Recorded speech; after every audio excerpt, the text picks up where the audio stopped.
All right, good day and welcome to this exciting event. It's the Thunder Bay Superior North Candidates Forum, hosted by the Anishnawbe Business Professional Association and the Thunder Bay Chamber of Commerce. My name is Riley Burton and I'm the current chair of the Thunder Bay Chamber. Good morning, everybody. My name is Jason Razovich and I'm the president of the Anishnawbe Business Professional Association and a community member from Ganugaming First Nation. I would like to begin by acknowledging that the City of Thunder Bay has been built on the traditional lands of the Ojibwe people of Fort William First Nation, original signatories to Robinson's Superior Treaty of 1850, and we recognize the significant contributions of First Nations, Inuit, and Métis people to our heritage, social, cultural, spiritual, and economic wealth. Certainly would like to express our sincere thanks to Sociable Thunder Bay for their help in recording and editing of today's session. I would ask the candidates that they ensure their cell phones are on silent. The order of the speaking has been determined by draw, so the questions will move from left to right, and each candidate will have 60 seconds for their answer. Our timekeeper will raise a notice card when there are 10 seconds left, and then we will cut you off after time runs out. I'd like to remind the candidates that they have pledged to be respectful of each other. Please do not interrupt each other when speaking, and candidates will not use inappropriate language and will follow the direction of the moderator. I'd like to get started with 1 minute opening statements by each candidate. Bonjour, Anin, Minigujeba, Tanji, hello, bonjour, and good morning. Ozawa Beniti Kwe, Cornwall Ontario Nodoji, Name my Dodem. I said my spirit name I was given by traditional medicine man is Yellow Thunderbird Woman. I'm from Cornwall, Ontario, and I was adopted twice in my life, the second into the Sturgeon clan. Thanks, Clara.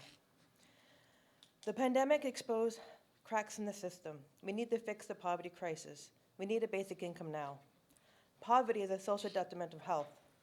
Systemic poverty is the root cause of many health and social problems, not to mention the economic toll. Poverty costs $33 billion a year. There are 5 million people in Canada living in poverty. This will cost between 72 to 86 billion annually. Poverty can be eliminated for just a fraction of this amount. 610 million, the cost of the 2021 federal election. 500 million, the cost of the 2022 provincial election. Hi, I'm Kathy Sutaria, and I'm running for the New Blue Party. We are a new party that has grown in support and numbers. We have a full candidacy, 124 candidates. I decided to run listening to people. People had a lot of concerns, from the economy to education to government accountability, Indigenous issues in our local community, sustainable farming, harvesting, fishing, clean water issues. It's just a lot of these issues I take to Thunder Bay rather than the provincial, as we see a lot of homeless people down by City Hall, a lot of drug issues. It's just a broad range of issues that have plagued the city that never has gotten looked after. It just seems to be getting worse. Thank you. Hello, my name is Shelby Chung, and I'm the Liberal candidate on the Thunder Bay Superior North ballot. When I decided to open my business 10 years ago, it was because I saw a need. Being a business owner is about doing better. So you can imagine my heartache when I shuttered my business after 9 years of making payroll and building a team that felt like family. Doug Ford's chaotic decision-making costs us big time. It's too late for my business, but help is on the way for yours. Doug Ford was on TV the other night talking about how he's going to bring more jobs. And I know that's usually a popular slogan during an election, but we're not in usual times. Due to an aging population, we don't have enough people to fill the jobs we have. Doug Ford is outdated. The Liberal Party has dusted itself off and has recognized that we need to modernize. And much like how I saw a need in the business community 10 years ago, I'm ready to fill our need in Queen's Park and in Ontario for a place to grow. Hi, I'm Lise Vaugeois, and I'm the NDP candidate for Thunder Bay Superior North. Thank you to the Chamber of Commerce and the Anishnawbe Business Professional Association for organizing today's event and for demonstrating the importance of bringing Indigenous and non-Indigenous people together to discuss the future of our region. Every community in our region needs quality public health care, including mental health care, and quality public education with small class sizes, educational supports, and well-maintained buildings where we live, whether we are in Thunder Bay, Pick River, Ganoogaming, Greenstone, or anywhere else in the region. We also need well-funded, well-maintained public infrastructure, ambulances, safe roads, intercommunity transportation, childcare, and services for seniors, amongst other things. I believe that when we work together respectfully and with meaningful consultation, we can balance the needs of the present with the needs of future generations. As a chorus director and educator, and I've run out of time, thank you. Okay, thank you everybody for the opening statements. The first question will start with Kathy. With recent commitments to expand high-speed internet connectivity in Northern Ontario, this holds promise to open many doors for remote and rural communities as well as First Nations. This will provide opportunity to expand and support education, health service delivery, and new business opportunities for entrepreneurs. If elected, what will you do to support digital literacy, technology adoption by First Nations peoples so that they can maximize opportunities that high-speed connectivity can bring? We would do continuous consultations, continuous upgrades, making sure that the whole entire community is well served by the service. We would bring the utmost technology to the communities, and just make sure that the community in its whole and entirety has access and availability and services. And if we have to provide some of those services on funding, then that's what we would do. And that's all I have to say. Thank you. Thank you very much for the question. I know that Matawa First Nation has hit it out of the park with getting Starlink up and going in the communities.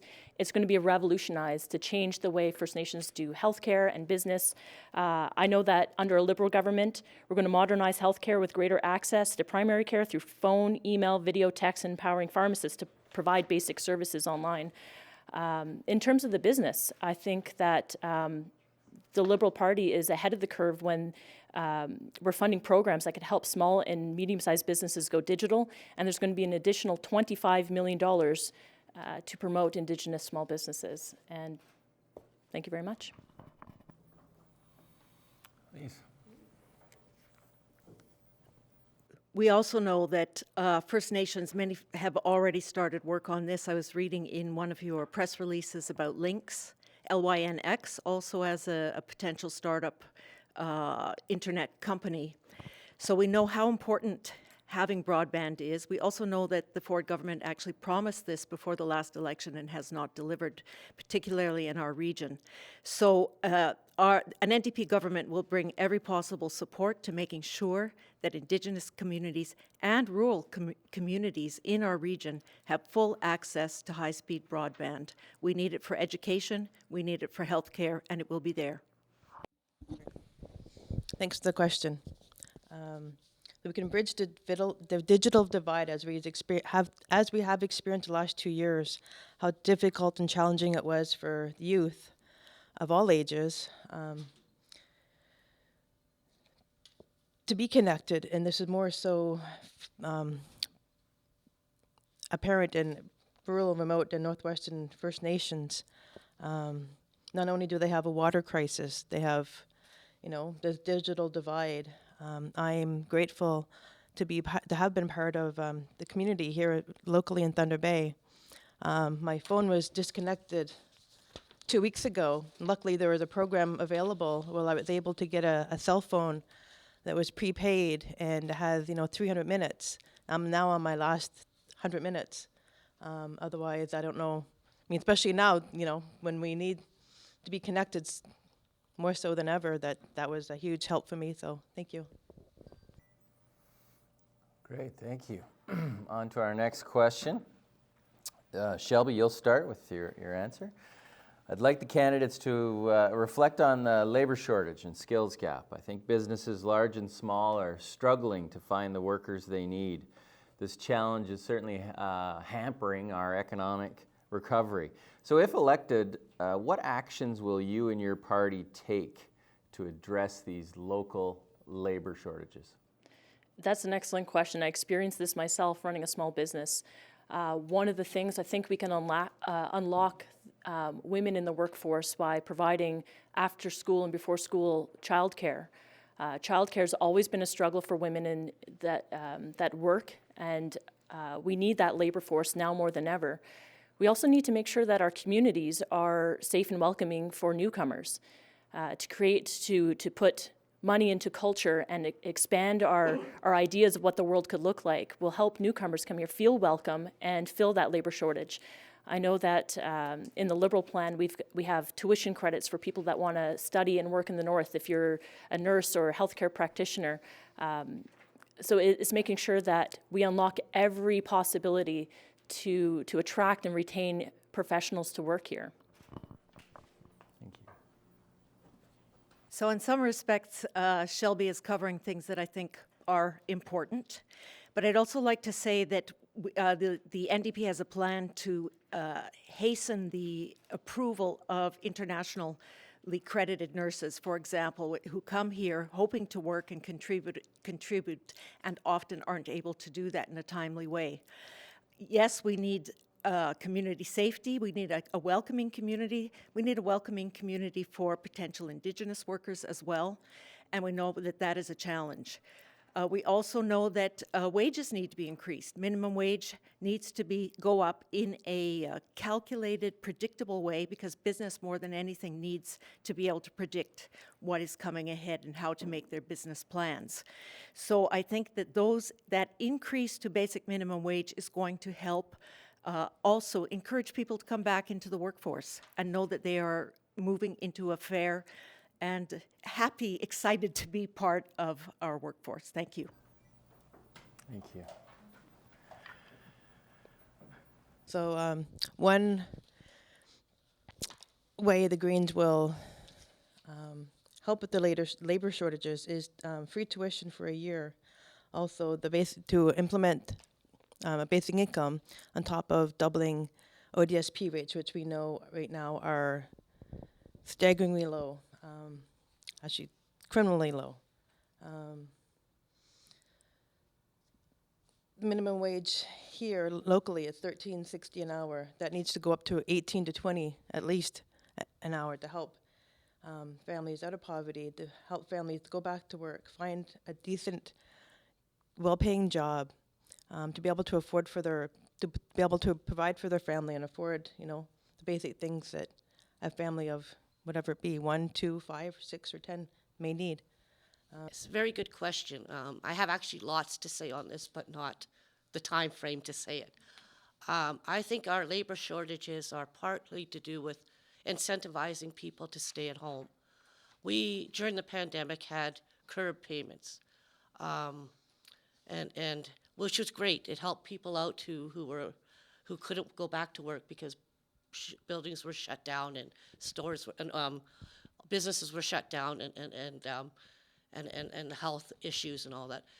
But we need to incentivize people to come back to work, not to continuously give them money like universal basic income. We need to make sure everybody has an income, but also our economy has to reflect that too. Interest rates going up, our debt goes up, our inflation goes up, our dollar goes down. We need to do both, the economy and labor shortages. Taxes have to come down, and I thank you. Thank you. Okay, we'll start with Lise for this next round of questions, and this one focuses on healthcare in Northern Ontario. Due to the constraints in many communities, especially First Nation and remote communities, there is a lack of healthcare services and infrastructure in First Nations and in Northern Ontario. Many elders and Indigenous peoples leave their community, are forced to leave to access services in the city of Thunder Bay and other urban areas. However, the long-term care homes in Northern Ontario are not in a position to support this growing demand and need from the Indigenous communities. What will you do from a policy and capital funding perspective to ensure that there is infrastructure developed in Northern Ontario to support long-term care homes for Indigenous peoples? We will provide funding for that infrastructure. We know that healthcare needs to be provided in place when it's needed, not down the highway 3 hours away when people are separated from their families. White Sand has a new beautiful complex for seniors, which people have yet to move into, but it looks very promising. And I hope to see other communities take advantage of similar ideas, perhaps using that model, perhaps using a slightly different model in order to support seniors staying in their communities where they want to be with family.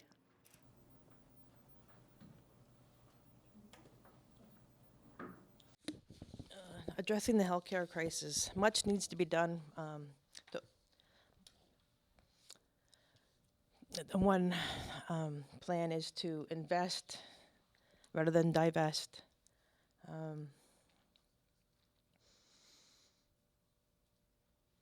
Yeah, especially with our First Nations communities. I realize that a lot come from remote, rural, and First Nations community for care here to Thunder Bay. The Greens will tackle healthcare through a preventative lens. A focus on preventing illness will provide healthy outcomes and quality care at the lowest cost to the public purse. We'll create robust systems of primary care. Prioritize prevention in the healthcare system. Invest in healthcare workers. This was huge. We know how overworked and underpaid our healthcare workers were during the last 2 years. Hi, thank you again. So as a new party coming in, we are committed to actually downsizing the government because we feel that the government is overrun in order to have more funds to help Indigenous communities, rural communities where healthcare is not available without the distance. We would provide source funding. We would provide funding. We would provide anything to move healthcare closer to the community. We would be constant consultation with the communities, and we still need to fix what the problems are now. Doug Ford had a military group go into the nursing homes here during the pandemic and found lots of issues like dehydration, food, starving issues, abuse, and stuff like that. So fixing the old has to be done. Our seniors built Ontario, and it's absolutely atrocious what happened to them in the past year with the military being called in, and the heartbreak and the memory should never fade. The Liberals have a plan to do away with for-profit housing so that as grandma needs care, it's not going to be at the expense of emptying her pocket to fill Doug Ford and his friends' pockets. And you bring up Indigenous issues and how elders are treated in communities. From my experience, it's a different way than mainstream Southern Ontario, and it's not going to what works in Southern Ontario is not going to work in the North. So that's why consultation with each community that has the autonomy and self-determination to determine what's best for them to treat how their elders should be treated. That's where we're going to see real change in Northern communities, is working with each band council, and they can make decisions on them by themselves with the help of the Ontario government. Thank you. Tracy, we'll start with you for this question.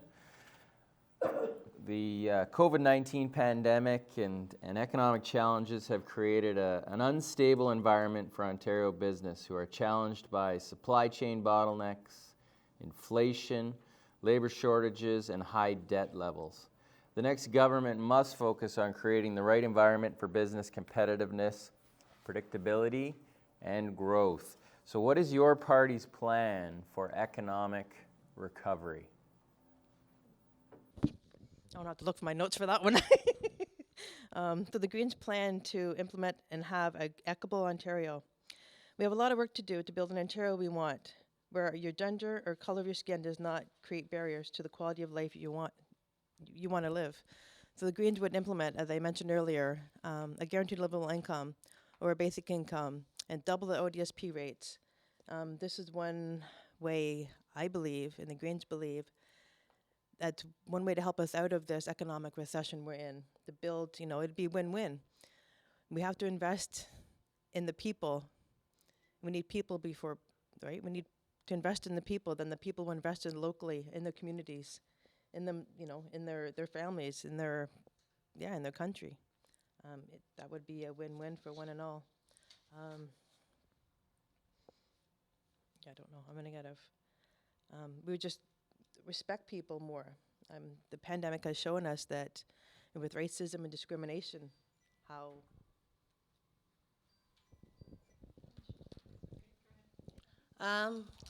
Like I said before, I hear on this panel how we're going to spend money, but in the opposite of that, we have to cut government spending.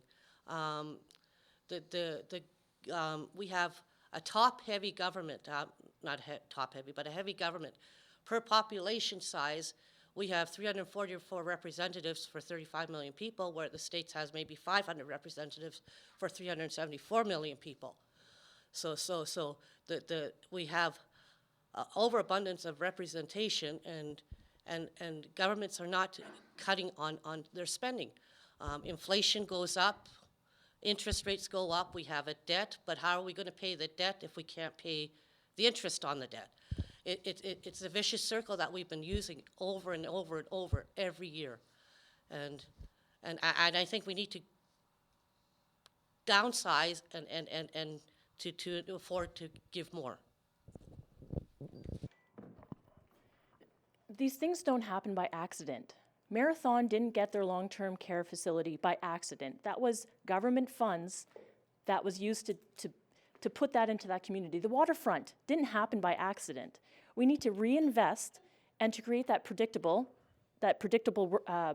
economy and build with confidence. It was outlined in the Ontario Chamber's plan. The Liberal government has heard and listened to countless businesses across the community. We're going to eliminate corporate taxes for 2 years for businesses that have been hurt by the pandemic, eliminating corporation fees for new business startup, reduce regulatory burdens on small businesses, cap credit card fees for small businesses. I paid thousands of dollars to credit card companies. And we're going to launch a one-stop 311 type service to help businesses. During the pandemic, it was chaos. I didn't know if I was open, I was closed, masking, making sure people are vaccinated at the door, contact tracing. Am I open, closed, I don't know, and it sunk my business. We saw small businesses hurt badly during the pandemic, and we saw that the big box stores were given a free pass. Now, I want to say that I believe what business needs is consistency. We need solid, well-funded public services because they provide the base and the solidity so that people feel confident about spending their money on businesses or about creating startup businesses. I also want to point a little bit to the Ring of Fire, where we are hearing from Doug Ford that we're all ready to go, everything's going to happen, but I also know that First Nation chiefs held a debate with the leaders and that Doug Ford didn't show up.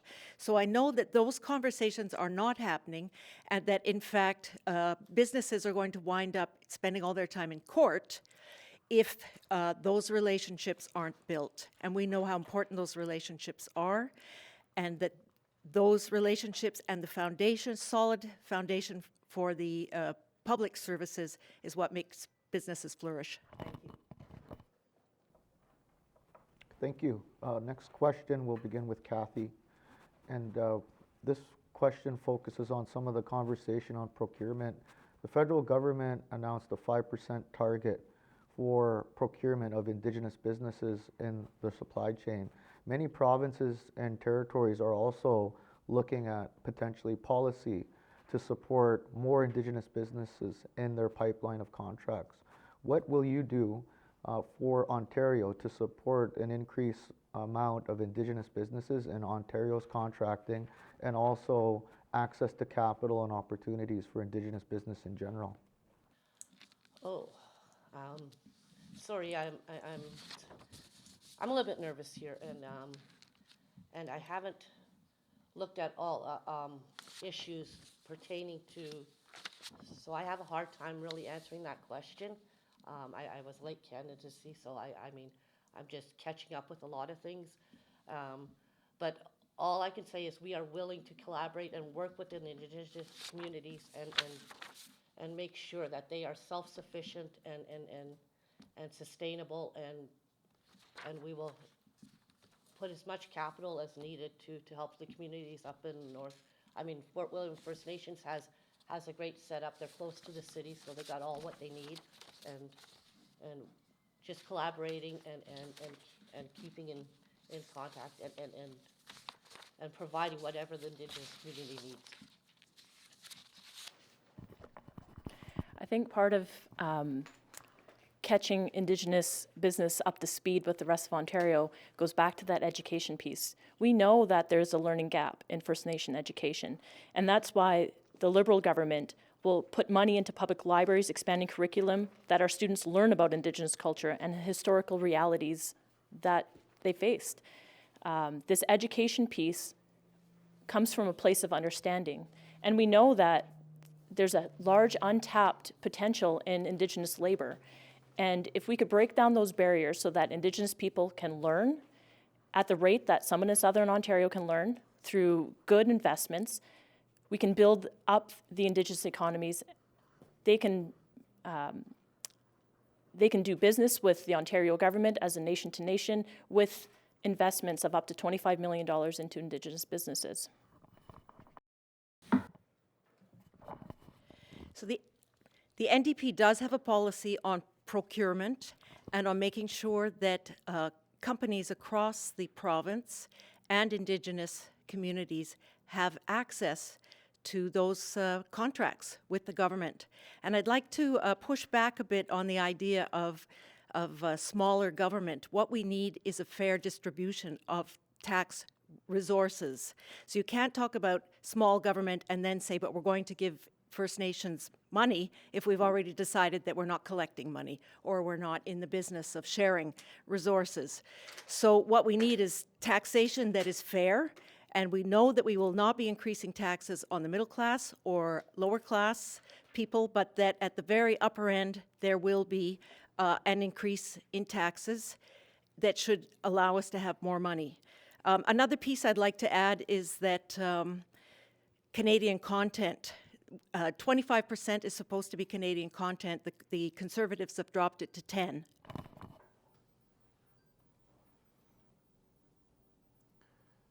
Back to you, Tracy.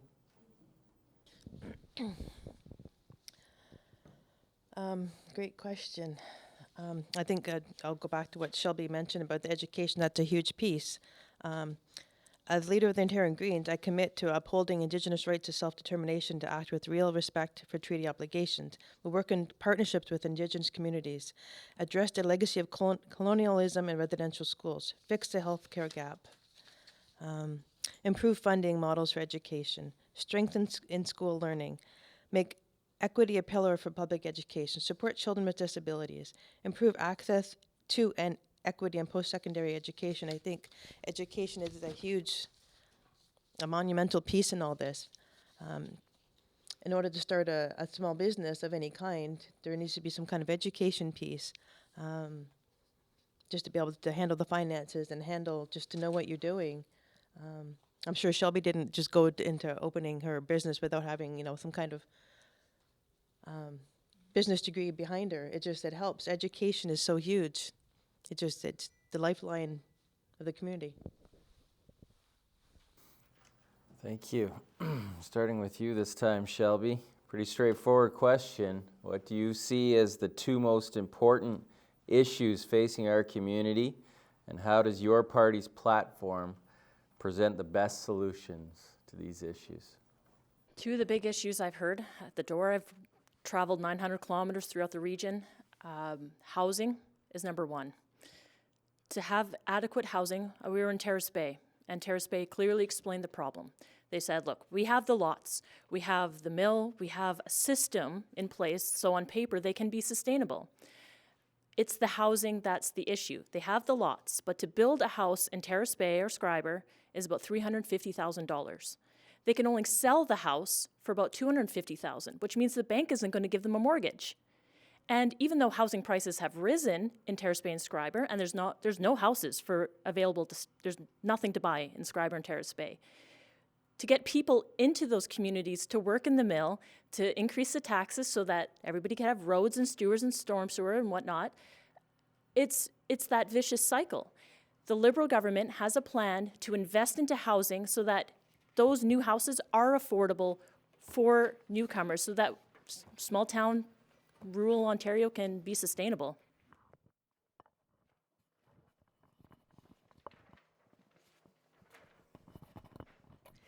So the issues I hear about are also housing, healthcare, education. Now, in terms of housing, we also have a plan, the NDP has a plan to build housing in all communities and to build targeted housing, whether that's supportive housing for seniors, supportive housing for people dealing with addictions, or housing for newcomers, housing for people who want to move into a different space. And the cooperative housing model is one of the ones that we are very interested in because it has been so successful in Thunder Bay and Castle Green and Superior View. Now, on the education piece and healthcare, I want to circle back to something that Jason mentioned earlier, but when you were talking about elders and not having necessarily the supports they need in the community. Kids are being forced to go a long distance to get their education, particularly from First Nations, and that puts them in a very precarious position at a young age.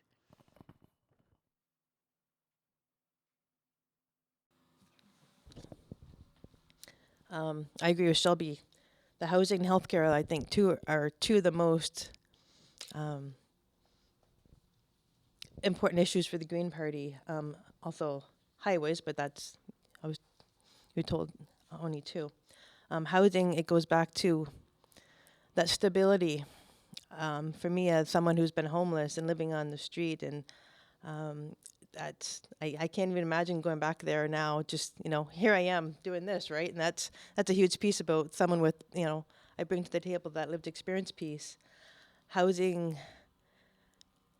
When you're homeless or precariously housed, housing, having some place to call home, that's human dignity. That's part of that's part of belonging somewhere. Just having some place to go, especially in the last 2 years, we know that's been so huge for everyone. Healthcare, well, we know how underfunded and healthcare is. How much more work we need to do there. The New Blue Party considers education a very hot topic, and I actually one of the issues. I actually talked to a few single women who would like to homeschool, but our system does not allow for that. I think part of our tax money could be apportioned out to homeschooling because a lot of my constituents don't feel the quality of education is there.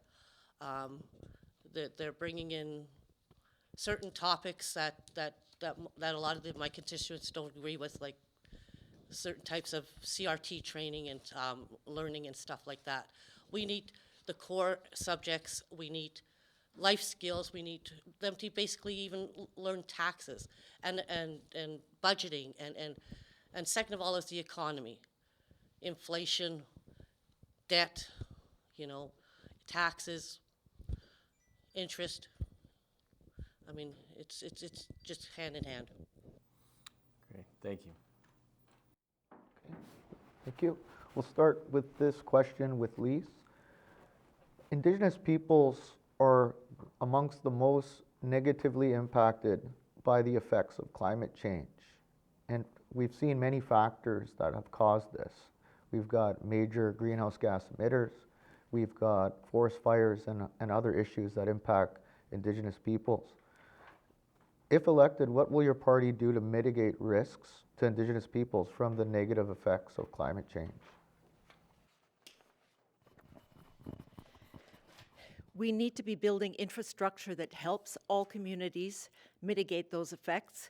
We also need to stop offering licenses to spray glyphosate, for example, over First Nations territories when they haven't been consulted. We have to be paying attention to what kind of industry is being mining, interests are being given permits without permission. So that's part of it, and it is paying attention to what the community wants and needs, but also paying attention to how climate change is affecting those communities first, and also the communities that have the least resources available. Those resources have to be made available and in consultation with each and every community.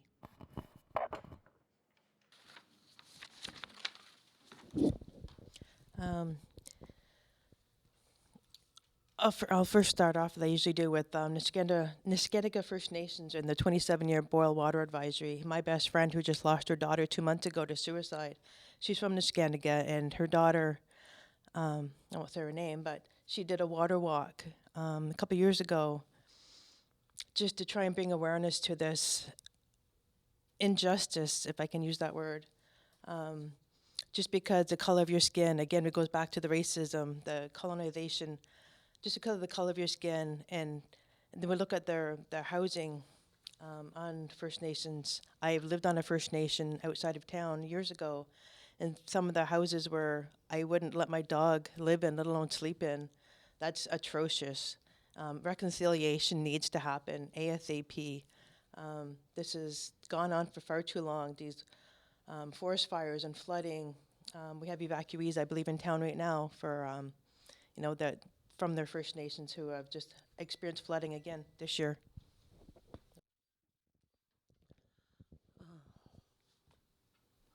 Can you please repeat the question again? Sorry about that.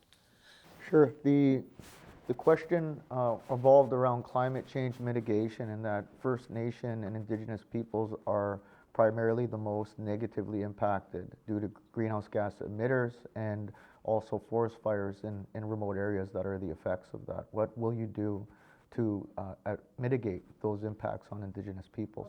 Okay, with the forest fires in the community, in the Indigenous communities, we know that there's a lot of brush, forest brush that needs to be dealt with, because that's created creates part of the forestry issues. We also need to know that companies need to be accountable for their climate achievements agendas. For instance, there's companies that sell emissions, and they don't use their emissions. They can sell them to another company that's overused their emissions. I just think companies need to be responsible for making sure the community has as much climate resolutions as possible before being granted any kind of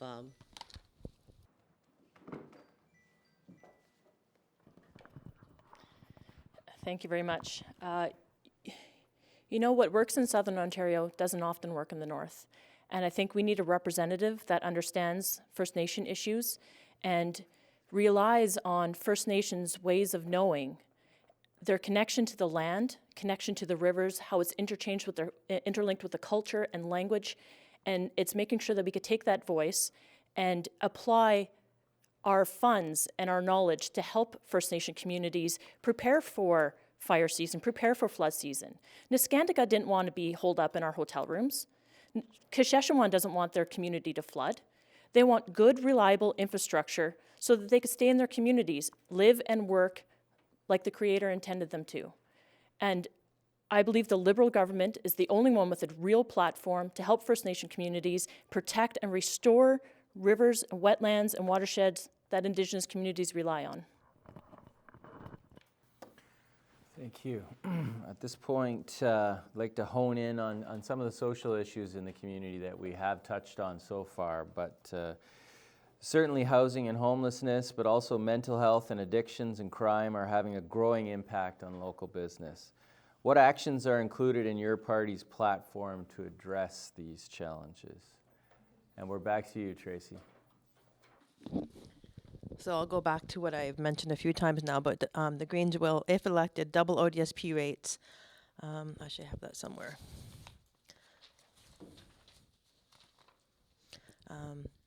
This was considered amount required to live on per month by the government, yet people on ODSP live well below that, well below the poverty line. September 2021, Ontario Greens called on Ford twice to double ODSP rates. December 2021, again, Ontario Greens called on Ford to double the ODSP rates. March 2022, Green Party calls out Ford twice again, double ODSP rates. March 12th, 2022, Green Party releases fully costed platform. Green Party would immediately double ODSP rates to raise those living in legislative poverty out. May 14th, 2022, the NTB follow the Green Party in announcing they would double the ODSP if elected. We need to double the ODSP and or implement a universal basic income.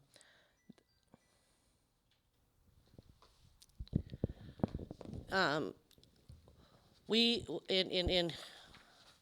don't know, if you look at the way cost of food is now, cost of gas, I mean the cost of living is just growing and growing. I had somebody just move into a apartment building down on, in Westford, on Syndicate. And the apartment looked okay, but going into the apartment, there was many homeless, needles all over the place, and we have so many empty buildings that are closed that we could refurbish, make mini apartments at a fraction of the cost with the assistance of the government to help these homeless people get off the street and get a home and call it a home. They're just boarded up. They're not used. We need mental health. We need to make these people feel like they're part of the community. Mental health issues are plaguing our region all over. We're seeing the rise of opioid addiction. It's absolutely staggering when you see the numbers and how many times a person needs to go to the hospital to get help. And if you have an addiction and you overdose, your chance of showing up in an emergency is you're 30% more likely to show up in the emergency if you have an addiction over the course of a 30-day period. So every 30 days, you have a 30% chance of going back to the emergency. Our healthcare systems are overwhelmed with addiction and crisis. As a city councillor, we spent 1/3 of our tax base on police, fire, EMS with an overwhelming, disproportionate call for mental health. We need to upstream this, providing help where people need it. We can't afford tax cuts anymore. We just simply cannot afford to keep doing what we're doing, which is why the Liberal government is going to make life-saving harm reduction supplies and more services available. The city was given a grant to assess community safety and wellness. However, they were not given any funding to actually implement the plan. We would guarantee that there would be funding for that. We need transitional housing. The NDP is the only party that has said mental health will be covered under OHIP. We know we are in a crisis, in part due to COVID, but also in part due to all the cuts that were there long before. I do want to remind people that we can't say the Liberal government is coming from a clean slate. We are coming from a history of neglect over 15 years, which undermined our healthcare, undermined our education system to the point that when COVID hit, we were in crisis. And the NDP does have a plan to address these issues and knows how critical it is that those supports be there at all levels for all people. Thank you. We hear that the hot topic of critical minerals to help us achieve our net zero aspirations in the future to support this transition. And when we think of this electric vehicle battery market, many minerals that are to be supporting that supply chain are found in Northern Ontario, with an abundance of lithium, nickel, and other critical minerals. Indigenous consent will be a requirement in order for these minerals to go to market. What will you do to support Indigenous participation in a meaningful way and in the decision-making process for permitting and other mining activity? This is a tough subject for me. I've looked into lithium mining, and I see a lot of drawbacks on lithium mining. I've seen a lot of pictures on what damage it does to the land. I see how lithium is very volatile. We've had a few car catches on fire. I see that some mines, there's a big mine, one of the biggest ones that does a quarter of the lithium mining, and it has killed fish from 150 miles down the road from the mine. And all I can say is that we will help the community in any way to mine, but we really have to be careful with the lithium. It needs to be an environmental impact on this, because it can destroy as well as do good. Thank you. I think we need to go back and understand that we are all treaty people, and this is a nation-to-nation consultation process that needs to take place. I don't believe that the big companies from Southern Ontario can come in and have a free-for-all extracting resources from our land, and they reap all the benefits while we have none of the profits. It's absolutely imperative that we include Indigenous voices, because Indigenous people have the right to self-determination, and that's what we all signed as treaty people, and we all belong to the treaties. That piece is going to be critical in making sure that the land is healthy, that Indigenous communities are healthy, and that we can all prosper, because in a province as healthy and wealthy as Ontario is, we should all be able to succeed and have this funding available to us. We start from a nation-to-nation relationship. If First Nations aren't at the table, there is no discussion to be had. And so first of all, First Nations communities, anybody impacted by any potential development has to be part of the discussion. And they have the right to say no. And they have the right to say no at any point if the environmental assessments come back and say, well, the way this is set up right now is going to pollute the groundwater, a concern that Chief Machano has right now in Pick River. Then until that is mitigated, and something he pointed out to me is that we have the power to send people to the moon. Surely we have the ability to set up those environmental protections so that if we pursue these industries, we are not leaving devastation for the generations who are here now and the generations to come. We also know that community consultation means paying attention to the entire community. The leadership is representative, but the grandmothers and all the people who live there need to have their voices heard as well.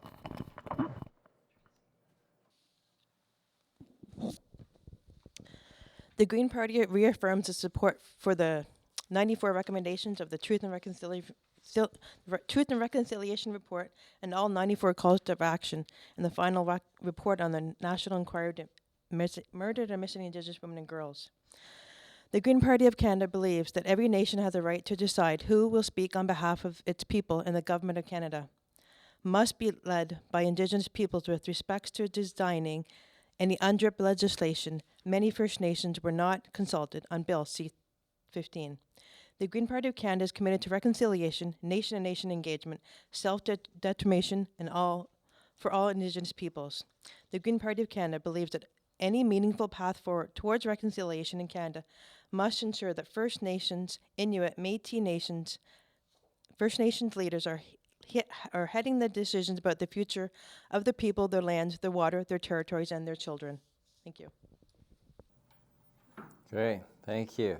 At this point, I would like to ask the candidates to leave us with your closing remarks. I know it's hard to summarize the discussion we've had today, but this is your opportunity to wrap it up. We'll start with you, Lise, and move right to left.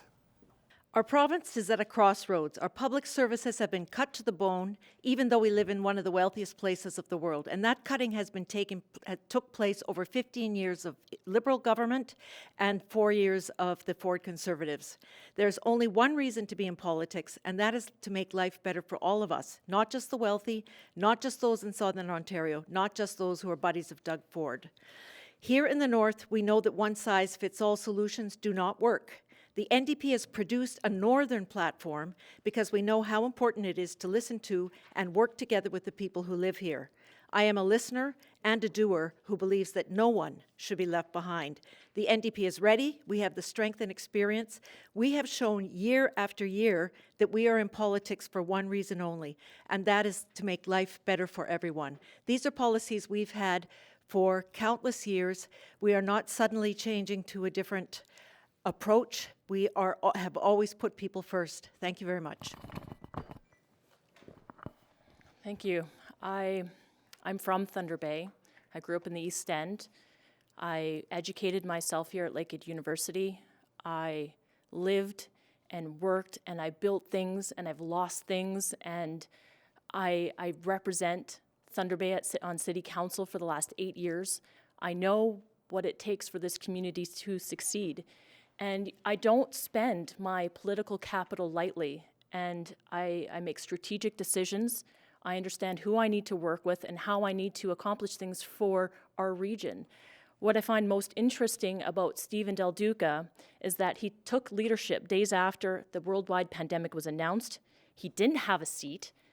He had to find more candidates than any predecessor in Liberal history. He had to fundraise the party out of debt, and he began the largest public consultation in party history, and he did it all from his living room. That's the sweat equity that I've put into this city that I can get behind, and I could get behind a Liberal plan that saw 28,000 people have input into. As I said, this is a new party. We have full candidacy right across the board. We had the Liberal government for years, and I was a Liberal supporter for years. I supported them maybe 35 years. I supported them. I've never supported Conservative. I even supported the NDP 1 year. But they all promise, and we still have the same issues. And they just, you know, and I believe that the biggest thing is that in most of communities, even across the board, when an election is called and when an election is, it's Quebec and Southern Ontario that say it for everybody. We should have a proportional electoral vote, so that we have even proportions of representation. Like I said, Quebec and Southern Ontario are the callers of the election. We have no. Let's be honest, let's be clear. Climate crisis is real. We need real leadership, not lucrative deals. Listen to the people you represent, not the 1%. We can and must do better. We need to fix the things that matter most. We need to fix the broken systems. We need more Green MPPs. Vote on or before June 2nd. It's now or never to tackle the climate crisis. That's why we can't let Ford pave over our future. We need a more caring, connected, and climate-friendly Ontario. The Greens, if elected, will have a more caring, clean community for one and all. Lessons learned? And actually, Judith said this last week. We weren't prepared. We had SARS, we had COVID, we had Omicron and Delta. What next? We need to make valuable and long overdue investments in our community to ensure that we are adequately prepared for next time. Housing affordability, rent control, rent caps to be reinstated. We need to invest in our communities to make things more affordable with infrastructure like hospitals, schools, homes, not highways.